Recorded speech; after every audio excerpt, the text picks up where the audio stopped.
What is going on, Replo fam? It's your boy, Sanjay Jenkins, and we have got a heater for you today.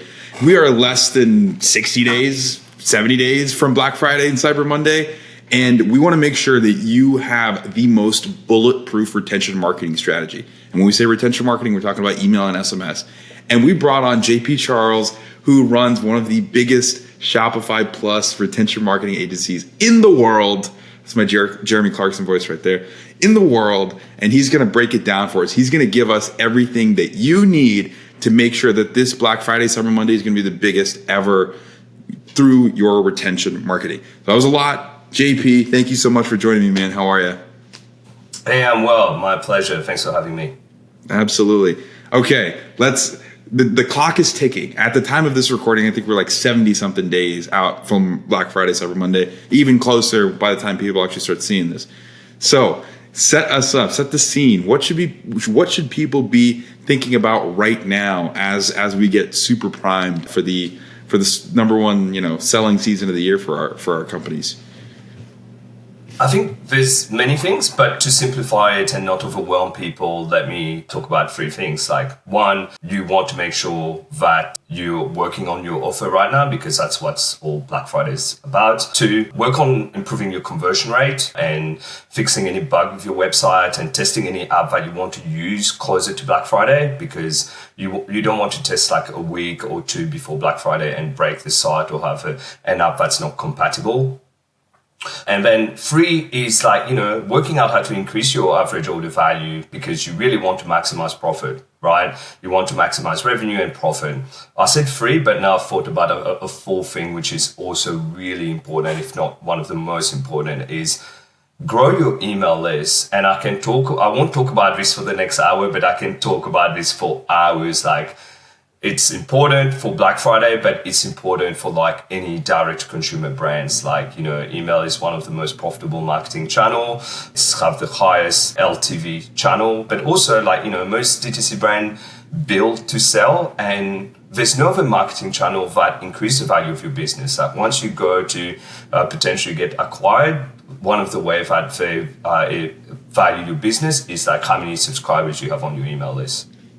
So we might actually end up talking just about growing your email list this entire hour because it's so important. And one of the things that in my career, and just for the class, I've run two agencies now in my life that did retention marketing. So this question of growing your email list is something that I've personally faced quite a bit. And one of the things that I am always surprised by is marketers inside of these brands or just brand operations in general, they think, okay, yeah, email, it's great, but they don't think about how your retention list, your retention marketing list, your email SMS, how that fits in with acquisition, and they don't really think about those in a uniform way. So could you walk me through how you think about it, and then maybe we can start jamming on your kind of go-to workflow for growing an email list? Let's start with the first piece. Let's talk about the interplay between acquisition and retention, and then email in that context. Yeah, it's obviously ultra important. Most Shopify merchant use Klaviyo. I think Klaviyo has 250,000 or 500,000 merchant, and even Klaviyo estimate that every email on your email list is valued between $45 and $90. So basically, they don't even have to purchase. That's the value of one email on your email list, and of course that grows depending on your AOV size, right? We have for example, we work with DTC drinks company. If the value of an email is probably worth around that $90 to $100. But we also work with jewelry brand where people are purchasing $5,000 jewelry ring or $10,000 earring. Of course, the value of that email is so much higher, and it's And the other thing is, as meta ads, which is another core customer acquisition channel for most DTC brands, have changed in the last few years with iOS update and retargeting becoming easier. Becoming harder. I wish it was coming easier. I wish it was easier. They keep saying the AI is going to make it easier. I don't know if it's easier. I'm talking about my wish instead of the actual fact. No, it's getting harder. It's getting more expensive. Every marketer you speak to will say, hey, the most important metric is MER, marketing efficiency ratio. And one of the best way to improve your marketing efficiency ratio is by growing your email list, because you making the most of your marketing spend. I can nerd out about this for hours, but a good way to always break it down to anyone when I'm talking to them, I'm like, hey, okay, let's say your conversion rate is 2% on your Shopify store, which is, the global average. Since 2010, it's been said like the global average is 2%, but there was a study 2 years ago done by Shopify, and the actual true average conversion rate is 1.67. But let's use like the 2% just to make it easier for math. Let's say your conversion rate is 2%. That means 98% of your traffic is not converting, right? Another way to frame this is 98% of money you're spending on ads, whether it's TikTok, Meta, or wherever, that's not converting. And the best way to make good use of this, you can't really call it wasted dollars, because some of those 98% will eventually convert. But the best way to make this more efficient and lose less money and be more profitable is acquiring the email address of those 98% and capturing as many of those people.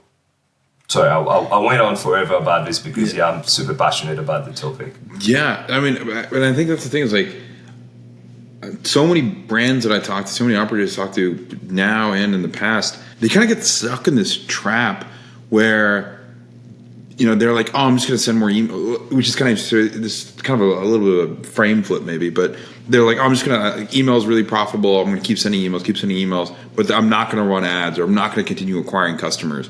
But that's not effective, because the people that you email are like, it's like a bucket.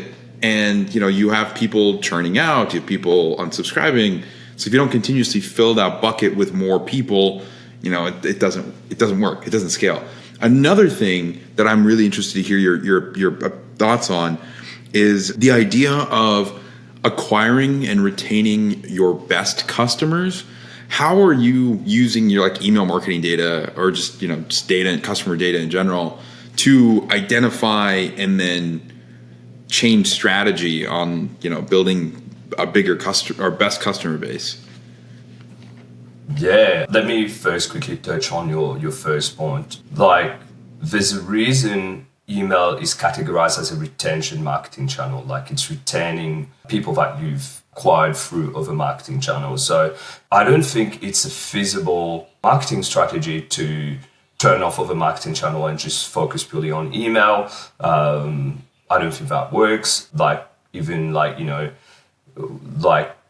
I'm based in Australia, but we work with brands everywhere. But I'm going to use an Australian example. There's this big beauty brand called Adore Beauty. I think they have $100 million market cap, and I think they have close to a million people on their email list. And they're a public company, and you can read a lot of the data, and you can see it doesn't work. Even if they have 1 million people on their email list, it's not possible to grow with just using your email. So it's really important to have this other marketing channel, and they work together. Another way of framing it, which I really like, I'm a gym junkie, so I like to use gym framing. Another way to think of it is you can go to the gym, but if you don't eat healthy, you won't have a fit body.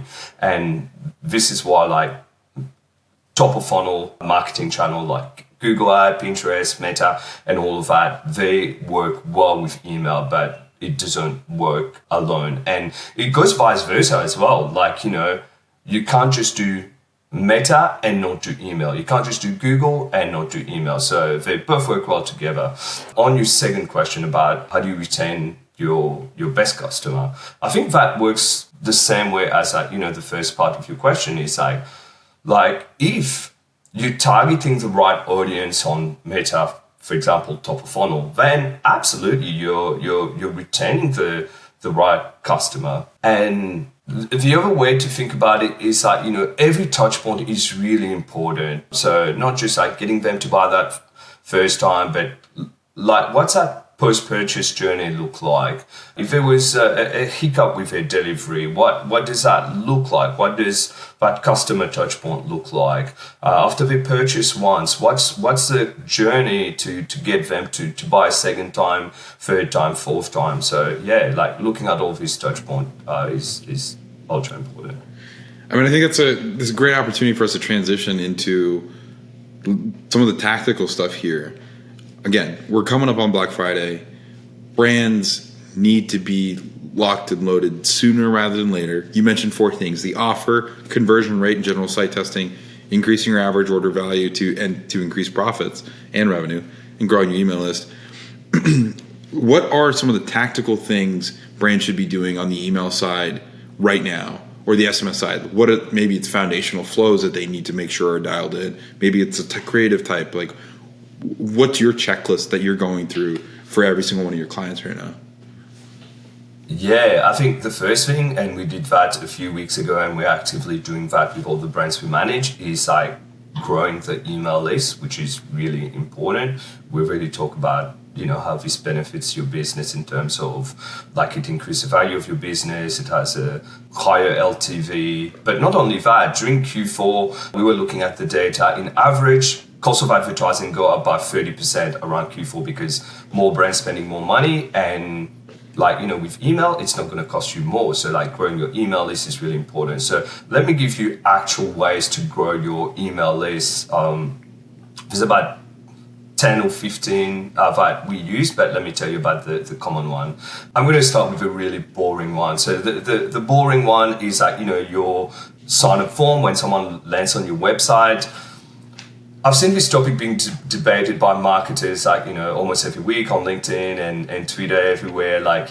People are it should be 45 minutes delay. I think the best way to summarize it, optimize your sign-up rate. Most brands I speak to, they don't even know what their sign-up rate is. So if you use Clever for your opt-in form, typically it's 1 to 5%, but a lot of the time we're auditing brand and they only have 1%, 2%. That means 0.76%. I saw there was a week in right before Black Friday 2022, and I saw 5 brands that the highest one was 0.76% opt-in rate. I was like, what are we doing here, guys? It's crazy. So, and the simple way to look at this, let's say a site get on average 100,000 visits a month and they have 1% sign-up rate. That means they're getting only 1,000 subscribers to their email list every month. But let's say they were to optimize this to get 10%, which is feasible. I've seen 15%, I've seen 18%. It's harder definitely to go above 10%, but it's not impossible. But actively optimizing it. So let's say that brand were to optimize their form to 10%. Every month they're adding 10,000 people on their email list, which is huge, a big difference. And some simple ways to optimize it is test the time that it load. If you're currently loading the form at 15%, try and test it at 7%. Test the offer in there. Try and keep the copy simple. Test the image. We did an A/B test for one of the supplement brands that we manage. We didn't change anything. We just changed the image and the sign-up rate go up. So there's all those subtle things that can be done and super simple. It's literally a 60-second fix and your conversion rate your sign-up rate go up on your form. Let me quickly talk about some other ways to grow the email list. Quiz is a big one. Octane AI, which is a big quiz Shopify app, they have this awesome case study about this skincare brand that's doing $10 million, and their only one strategy is just running quiz. And I love quiz because the way you can run your ad, and I've done this even I was working with a skincare brand in the UK, which got acquired, and like it improve their ROAS on Facebook ad, it improve their MER, we get more email subscribers. The cool thing with quiz, like, when you're running an ad to a quiz, it doesn't look like you're selling people. So the click-through rate and the stop scroll is so much better. And then just before you give the person the answer, you ask them for their email. So then you're grabbing their email address. Competition is one of the oldest trick in the book in DTC, running giveaway. But now is the perfect time to do it. The cool thing is with competition is you can create a viral loop. So once someone enter the competition, you can say, hey, send this competition to 3 friends and we'll give you more entries to win. So really incentivizing people to share this with their friend, and it's not costing you anything, it's not costing them anything. So you're amplifying your results. Ebook, again, that's one of all trick in the book. I think this has been done since the early days of the internet, but it still works these days. For example, we work with a supplement brand in the US, and closer to summer, we do those get a 6-pack in the next 8 weeks. Here's a formula, and really super catchy. And then people want to get fit, closer to summer and look good on the beach. So you do those ebook, and then people sign up, and then you nurture them and educate them on the product they need that can help them achieve those goals as well. So yeah, there's so many other strategies, but I'll post there to see if so many playbooks there. Yeah, absolutely. Oh, I've got so many. So what's fun about the giveaways thing is I was having a conversation earlier with the gentleman who runs an agency that helps you run giveaways. And I've seen, I know Ridge Wallet, or Ridge now, they're giving away a gold-plated Cybertruck. Feels like there's a 80/80. I buy t-shirts from them in hopes that I will eventually win a Lamborghini from them. Gas Monkey Garage is the same thing, giving out really cool custom cars. And there's a company that helps. I don't know about Ridge specifically, but I know some of these other ones. There's a company that runs those giveaways for you. So you should, if you've never run one before, definitely check that out, because it's actually kind of interesting. I didn't realize how much industry there was behind there. The viral loops thing was pretty fun. So I don't know if you remember when Harry's, the razor company, first launched back in the we're cutting out the middleman era of e-commerce, before the middleman was Mark Zuckerberg. And if you go back on the Tim Ferriss blog, you'll actually see the original breakdown of it. But that's what they did. The whole launch there was, hey, we're coming out with this special razor. At the time, you really couldn't buy razors on the internet that were nice. Sign up, and then every single person that you refer, if you here's your unique referral link, you'll get more signups. You get more prizes. You can unlock tiered discounts or tiered value. That still works. That place still works. I've run it there's a hair paste company that we use. There's a tool called Viral Loops that literally does this, that plugs into Shopify, which I think is awesome. The last thing I'll talk about on the quiz side, the Octane quizzes are goated. I've loved the stuff that Octane does, and I had to look to confirm. I had a sneaking suspicion that the brand you were referring to is Bamboo Earth, which is Taylor Holiday and the Common Thread Collective crew, Dave, which is awesome. And I know that now Cody Plofker over at Jones Road Beauty, a big part of their business is driving traffic. So it goes ad to a landing page that's got a listicle style, and then the landing page actually goes to a quiz. And during that quiz, they capture your email, and then they put you into the right shade or right product that you need. All of these are plays that work, and I think it's fantastic that you brought these up. Obviously, for some of these things, if it's a giveaway or a quiz, the immediate email that someone gets after they give it could be a, hey, your entry is in, or this is the product that we recommend. Thanks for taking this quiz. What else? What does that flow look like? What do you typically set up after someone submits as you're trying to grow your list before Black Friday? Yeah, let me quickly touch on that, viral growth. I 1000% agree with everything you mentioned. There's a great blog post, I think it's from 10 years ago, and I think everyone should go and read. It's from Andrew Chen, who is someone really famous in the Silicon Valley world. He ran growth at Uber, and he's a general partner at Andreessen Horowitz these days, and they invest and back a lot of successful companies. But yeah, he talks about flywheel effect, and And you can see, like, he applied it, like, when he work at Uber. It's like, how do you get one customer to like refer you to like other customer? Like, how do you create like, that growth, that continuously grow? Like, obviously you're gonna grow, like, through your traffic, but how do you amplify growth? And this is why, like, this company like Uber and Airbnb, they've cracked this. And even in the DTC world, it's funny because those principles can be applied in DTC, but you don't see a lot of people applying those principles, which is crazy. And this is why we exist, because we, like, email is one of our core offering, but we love growth hacking, thinking about, hey, how do we amplify, like, the customer base, the revenue, everything. You asked me, like, what else? I think, increasing your average order value is really important. Increasing your customer lifetime value. I'll talk about 2 quick ways of how you can do that. Like, for example, like, we just onboarded a brand in the last week, and we noticed, like, hey, they have so many complementary products. This is going to sound obvious to like most people who's been in DTC in a while, right? But you see so many brands still don't apply this. But I went through like the customer journey on their website, and on their product page, there was no cross-sell. There was like easy cross-sell that can be implemented. Once someone added to cart, there was no cross-sell or upsell. And these are like all touch points where you can increase your order value, your average order value. And the other one that I'm really love is the thank you page.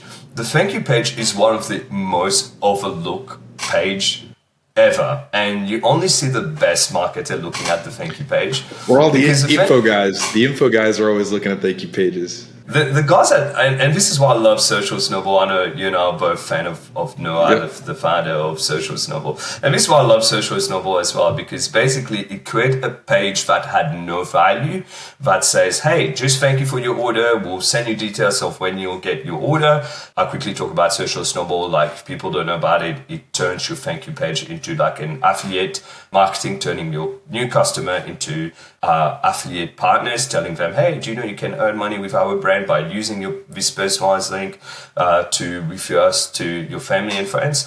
But not only this, let me go back to the increasing average order value.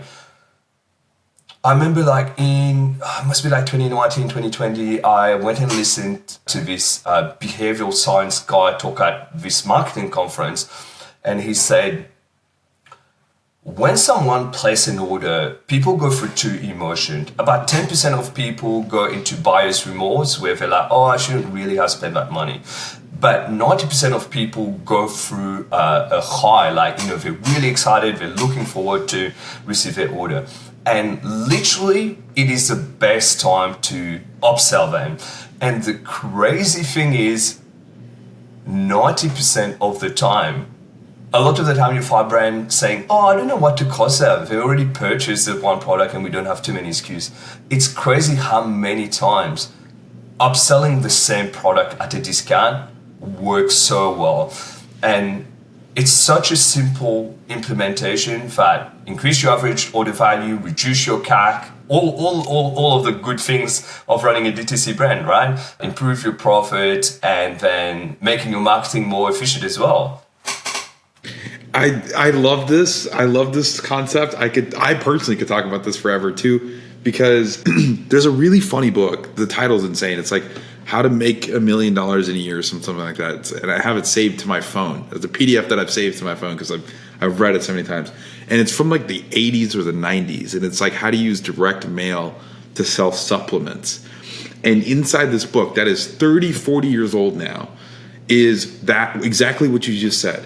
The best time to sell someone something is right after they've made a purchase. The way that I would like to kind of like bring it into the real world in a way, I guess, like the modern world. Imagine you're walking through a mall, you look around you see the people with the shopping bag. More often than not, they have more than one shopping bag. If they just have one, they're probably walking into another store. They're still primed to buy. It's the best time. And then to your point, like selling the same thing at a discount, this is the number one piece of advice I give to any supplement brand I talk to is like, listen, maybe hold off on building a landing page, which is, obviously Replo landing page is what we do, but like maybe the best thing you can do to make more money today is just sell more of your supplement after they check out for like 20% off. And you'll be surprised at the number of people that take that. And everyone's like, oh, but like they just bought so much. No, just do it. And then put them on a different cadence of like follow up. Like, okay, you know that they just bought 90-day supply instead of 30 days. Put them into like segment your follow up sequence to hit them up on day 60 or get them on a subscription. So, you know, like you already know they're bought in, and no one ever does it. But the ones that finally do are like, oh my gosh, like we made so much money. I did this back when I ran a soap company, and we would literally just sell like 3 more bars for a discount. And oh my gosh, we made so much more money. Like my CAC went down relative to like the AOV, or my AOV shot up rather. And it was just the best time. So anyway, I'd talk about that all day long. I'm just glad you said it. What else? What else should we cover? What else should people be doing? Yeah, look, I'm going to say like Sanjay didn't ask me to do this, but I want to talk about Replo. I think this is a game changer, and you know, we have like a really cool, we have so many of our brands using Replo, and even on a lot of our side project we use Replo.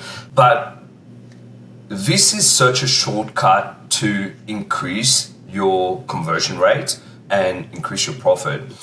It's crazy. Before we talk about how many brands don't think about their sign-up rate, it's crazy. There's even publicly listed company with like $100 million market cap, $1 billion market cap, where you go and talk to their marketing team, and they're not actively thinking about their conversion rate, which is nuts, because conversion rate is one of the best way you can increase your revenue without spending more on marketing. Let's say like, you know, a brand is doing $100 million a year. Let me use a more realistic revenue. Let's say they're doing like $5 million a year and they have a 1% conversion rate. You go and optimize your conversion rate to 2%, which is achievable in most industry, unless you're like in jewelry, which can be really hard, like high ticket item. But in most industry, like, yeah, if you increase your conversion rate from 1% to 2%, you've literally add an extra 5 million to your top line revenue without spending more on marketing. And it's a lot easier than most people think. And it's so simple. And this is why I love Replo. It makes things so much easier. Like, you know, we have a brand that we're constantly testing like new landing page using Replo. It is so awesome because now like literally it cut the development costs. Like, you know, you don't need so many dev on your team. And also how quickly you can test your landing pages is just nuts. Like, you know, 3-4 years ago, this didn't exist. Oh, sorry, I don't know how long. I think Replo has been around for 3-4 years, but the other thing is, 2 years. So yeah, like this didn't exist, and I won't talk about the competitor. Like, you know, I won't name names, but we've tested competitors to Replo. Like, you know, slow down the sites. And what I recommend everyone, just go in there. I think one of the game changer things that Replo has done is like those templates. Because like, you know, like the templates in Replo, they go and find like the best product pages and they're already there for you to use. And what I always tell people is that you need to realize that a lot of those brands, they've already spent so much money on conversion rate optimization. They've got that pixel perfect product page. And now Replo is giving you the chance to like use this, like literally within a day, your team can spin up the same landing page without any dev. So yeah, I think definitely go and test this landing page on Replo. I appreciate that. Again, I did not tell him to say that, but I am grateful that he did. That's like, I clipped this. I got it. I'm going to make sure the editors get this like ready to rock, and we're going to put you on a billboard. I don't know what we got to do, but I appreciate that very much from the bottom of my heart. And I agree. Like, I don't know if I've ever told you my story of how I got to Replo, but I was running my last agency and I did a demo, and I was using a competitor tool. And the night before, I had paid someone on Upwork $300 to recreate the Javi listicle. And the next day I'm like, oh, I've got this demo with Replo. Like, let me go check it out. Let me mess around with it before I talk to him. And I get in there into the template libraries. First thing you see, one of the first things you see, and lo and behold, the Javi listicle that I built on Upwork for $300 was there for free, and I got to like mess around with it and change it. And like literally now, with our AI copy stuff and just how quickly like you can see desktop and mobile on the same thing, it really does give people much more speed. And yeah, I know I'm being the company guy here, but like I wouldn't keep doing this if I didn't believe in it. And I'm glad that, JP's mentioned offer testing, increasing your conversion rates, doing, just tests on your site in general, increasing AOV. These are all things that we can help you do. And if you need to like reach out to me, do so. It's my first name, Sanjay at Replo.app. We'll help you out. But I appreciate that, man. That means the world to me. And hopefully this inspires more people to go. I mean, at the end of the day, I don't really care what tool you use. I hope you use ours. We were going to keep trying to like build amazing tools. But what I really do care about, because I love e-commerce operators and e-com in general, I just want people to like just sell more stuff on the internet. And I want them to have like, make more money and have better, easier lives doing so. And the way you do that is through offer testing. It's increasing your average order value. It's being able to like build a better site experience than just what Shopify Dawn 2.0 gives you out of the box. Like the world is big. Your imagination is vast. Like go build cool stuff. That's my rant for the day. We're coming close up on time. JP, what I want to do right before we leave is like, if there was a handful of golden nuggets that you could give to people as they think through what to do, what to prioritize going into Black Friday, Cyber Monday with their email strategy, with their SMS.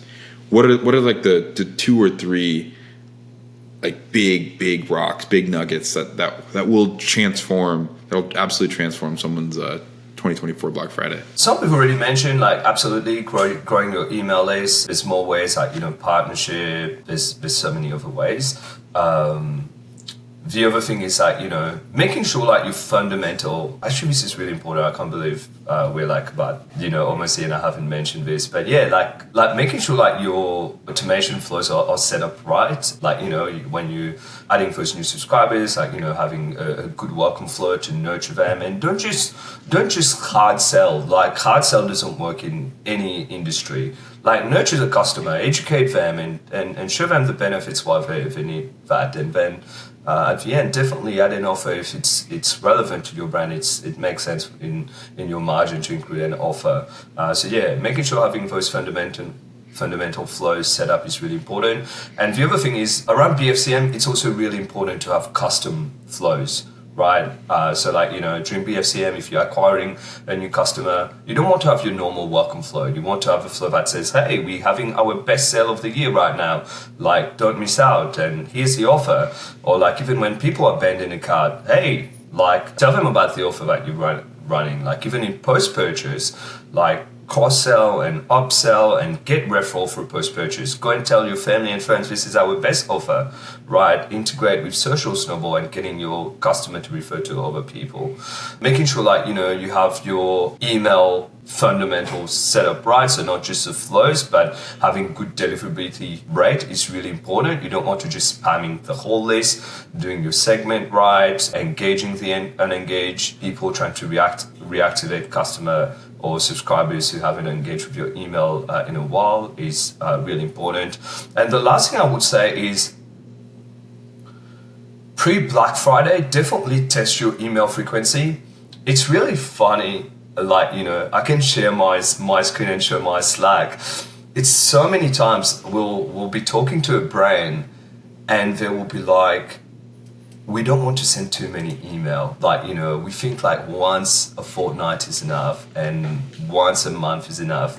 And this is so wrong. Like, no matter what industry you're in, like, like another name for email is like own channel. Like, it's a channel that you own as a company. It's your email list. You don't need to go and pay another platform to use it. If you own an audience, you want to like, talk to them and engage them as often as possible. So definitely what we recommend and what we see working really well is like, 1 to 3 times a week. And the reason I said I want to share my Slack is that, we had this furniture brand that we were talking to and they were like, hey, just that once a fortnight we think is what's required. And I'm like, hey, I've been doing this for a while. We've worked with 200 brands now. Can I just do it for you for a month? And then you can decide. And for a long time, they sat on the fence. Eventually, he emailed me, but he sent me a message in Slack saying, "Oh my God, you were so right about the opt-in form, because before we had like a 30-second delay, we decreased it to 7 second, and the opt-in 30 seconds? Yeah, 30 second, which is nuts. That's crazy. Did they ever like look at their like GA bounce rate and like the average time on? That sounds insane to me. 30 seconds. I don't think I've ever said it to 30. So many brands have like 30, 35 seconds. It's so funny. But the other thing we did is we increased their email frequency. And then they're like, yeah. And I'm like, the cool thing with like using any email platform in 2024, like most brands use like Klaviyo, Omnisend, like whatever you use.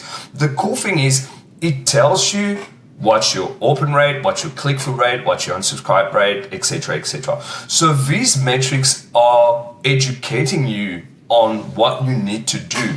If you increase your frequency and you see unsubscribe rate go up and open rate go down, obviously like, hey, we've probably gone too crazy. But I'll tell you what, in the last 7 years I've been doing purely DTC marketing, I've never seen this happen. Like where you increase email frequency and then like, you know, all the metrics go bad. Like I've literally never seen this. The last thing I will add, it's even more important during BFCM to increase your frequency. Multiple times a day, like 2 to 3 times a day. The reason you want to do this is 2 reasons. One, it improves your deliverability score because the more people engage with your email, it flagged to like server like Gmail and Hotmail and everything else that, hey, this is a good send. People are engaging with the email, so we should prioritize this email and it doesn't land in spam. There's other things you need to do for your email to not land in spam, but that's one reason. The second reason you want to do this is to stay top of mind. Literally every brand on the planet is going to, of course I'm exaggerating, maybe not every brand, but most brand is going to send email around BFCM. So people are going to be overwhelmed and they're going to have 2, 3, 4 times more email. And if you're sending only once a week, like your chance of getting noticed obviously is going to be low. So that's why like email frequency, again, it's such a simple thing that, you know, can be a game changer for like any brand during BFCM. Incredible. What a way to wrap this up. If you didn't hear anything in this entire thing, just send more emails, please. Send more emails. And reduce your pop-up time from 30 seconds to anything below 10 seconds. Or you know, maybe you can tweak it, but like don't make it 30, please. Send more emails, make your pop-up show up when actual people are still on your site. You're gonna make more money. I have a funny story about this. I don't know if we have 60 seconds for me to tell the story. We have 60 seconds. Let's hear the story, man. So I don't know if people know a brand called Adore Me. It's a laundry brand. I think they're based in New York, right? And I love this story because I believe when they were launched around 2016, 2017, the CEO of Victoria's Secret, which is another big and famous laundry brand, was asked, hey, what do you guys think about Adore Me? And he said, oh, we're just too small. We have so much market share. Like, no one can, like, dethrone us. Like, you know, we're so much ahead. And one of Adore Me core strategy was, like, pop-up. They had, like, one of the best pop-up I've ever seen. Like, it was within 3 and 4 seconds when you land on their website.